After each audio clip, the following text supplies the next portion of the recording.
Welcome friends. यहाँ हम class 9 chemistry के सभी चैप्टर को सिंपल और एग्ज़ाम ओरिएंटेड तरीके से पढ़ेंगे। तो बिना टाइम बर्बाद किए शुरू करते हैं। सो फ्रेंड्स, लास्ट क्लास में हम पढ़ रहे थे रासायनिक सूत्र लिखना। इसी टॉपिक को हम कंटिन्यू करेंगे। यहाँ पर एनसीईआरटी में एक एग्जाम्पल दिया है, समझाया गया है कि रासायनिक सूत्र कैसे लिखे जाते हैं। तो इसको पढ़ते हैं और समझते हैं। यहाँ पर दिया है मानव की 2 भुजाएं तथा ऑक्टोपस की 8 भुजाएं होती हैं। सबको पता है मानव या ह्यूमन या इंसान, उसकी 2 भुजाएं मतलब 2 हाथ होते हैं। ऑक्टोपस के 8 हाथ होते हैं या 8 भुजाएं होती हैं। ऑक्टोपस की 1 भुजा या 1 हाथ मानव की केवल 1 भुजा पकड़ सकती है। भुजा मीन्स हाथ। ऑक्टोपस अपनी 1 हाथ से मानव के 1 ही हाथ को पकड़ सकता है। यदि एक ऑक्टोपस को कुछ मानवों को इस प्रकार से पकड़ना है कि उसकी 8 भुजाएं मानवों की दोनों भुजाओं के साथ प्रयुक्त हो जाए, तो आपके विचार में ऑक्टोपस कुल कितने मानवों को पकड़ सकता है? तो यहाँ पर ये कह रहा है कि ऑक्टोपस को कुछ मानवों को इस प्रकार पकड़ना है कि उसकी 8 भुजाएं प्रयुक्त हो जाएं, और ये भी बताना है कि कितने मानवों को उसकी 8 भुजाएं पकड़ सकती हैं। यहाँ पर आगे दिया है, अब ऑक्टोपस को ओ तथा मानव को एच से निरूपित कीजिए। ठीक है, मानव या ह्यूमन की कितनी भुजाएं होती हैं? 2। तो इसको हम एच से निरूपित करते हैं। ऑक्टोपस की कितनी भुजाएं होती हैं? ऑक्टोपस की होती है 8 भुजाएं। इसको हम निरूपित करेंगे ओ से। ठीक है, क्या आप इस संयोजन के लिए सूत्र लिख सकते हैं? ठीक है, ट्राई करते हैं। ऑक्टोपस की कितनी भुजाएं? 1 2 3 4 5 6 7 8। जैसा कि यहाँ पे बताया कि ऑक्टोपस को कुछ मानवों को इस प्रकार से पकड़ना है कि उसकी 8 भुजाएं प्रयुक्त हो जाए, मतलब 8 भुजाएं पकड़ें एक एक हाथ को, और कितने मानवों को पकड़ सकती है ये भी बताना है। ठीक है, तो देखते हैं।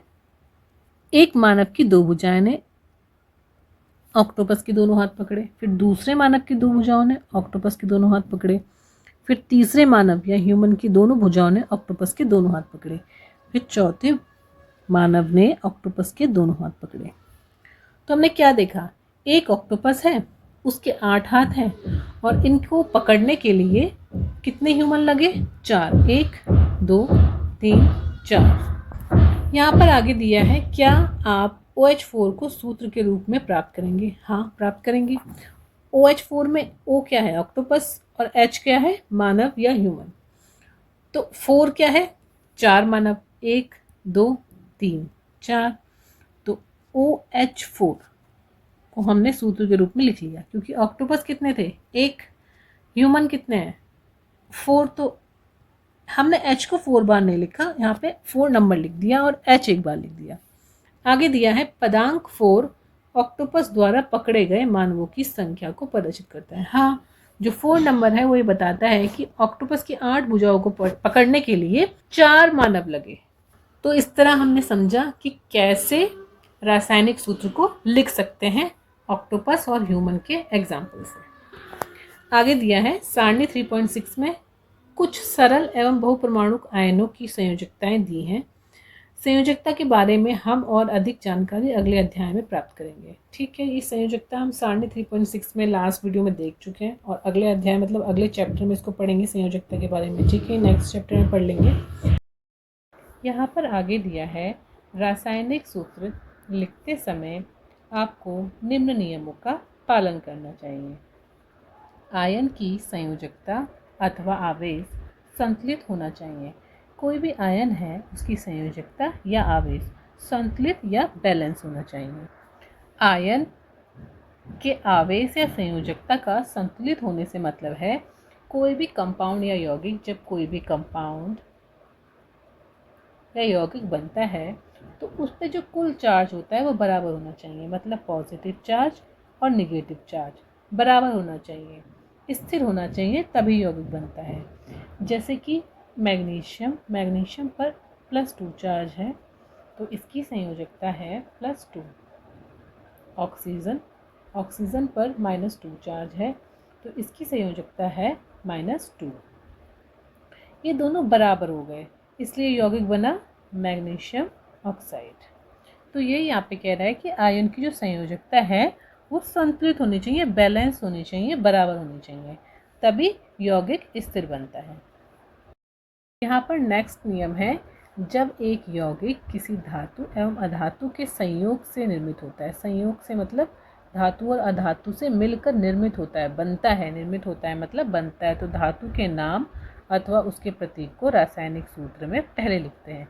जैसे कैल्शियम ऑक्साइड, कैल्शियम ऑक्साइड में कैल्शियम धातु है और ऑक्साइड अधातु है, तो रासायनिक सूत्र लिखते समय हमने कैल्शियम पहले लिखा है और ऑक्सीजन बाद में।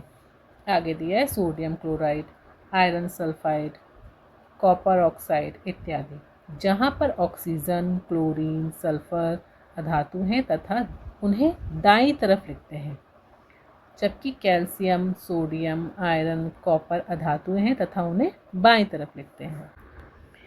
मतलब जैसे कि जब कोई कंपाउंड धातु और अधातु के संयोग से मिलने से बनता है, तो उस कंपाउंड में जो धातु होते हैं उनके नाम और उनके प्रतीक पहले लिखे जाते हैं। जैसे कैल्शियम ऑक्साइड में कैल्शियम को पहले लिखा है, सोडियम क्लोराइड में सोडियम को पहले लिखा है, कॉपर ऑक्साइड में कॉपर को पहले लिखा है और आयरन सल्फाइड में आयरन को पहले लिखा है। यहाँ पर ऑक्सीजन, क्लोरीन, ऑक्सीजन, सल्फर ये सब अधातुएं, नॉन मेटल हैं, तो इन्हें दाईं तरफ राइट साइड लिखा गया है, जबकि कैल्शियम, सोडियम, कॉपर, आयरन ये सब हुए धातुएं हैं, मेटल हैं, तो इन्हें बाईं तरफ लिखा गया है। यही है सेकंड नियम।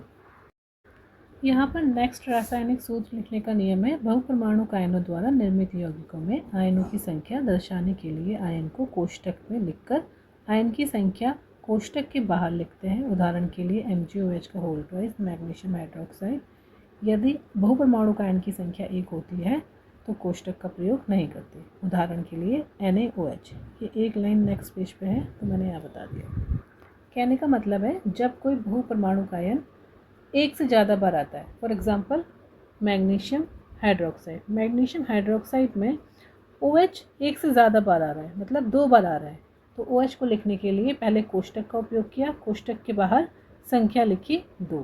ठीक है, यहाँ पर OH समूह 2 बार आ रहा है। अगर केवल एक बार आए OH समूह, 2 बार ना आए, तो ब्रैकेट नहीं लगाएंगे, जैसे कि NaOH। तो यहाँ पर ये 3 नियम दिए थे रासायनिक सूत्र बनाने के, और एक एग्जाम्पल दिया था ऑक्टोपस और ह्यूमन के हैंड वाला। सो ये कंप्लीट हो गया है। नेक्स्ट क्लास में हम पढ़ेंगे सरल यौगिकों के सूत्र। तो आज की क्लास में इतना ही। अगर आपको वीडियो पसंद आए तो प्लीज़ लाइक करें, सब्सक्राइब करें। Thank you so much.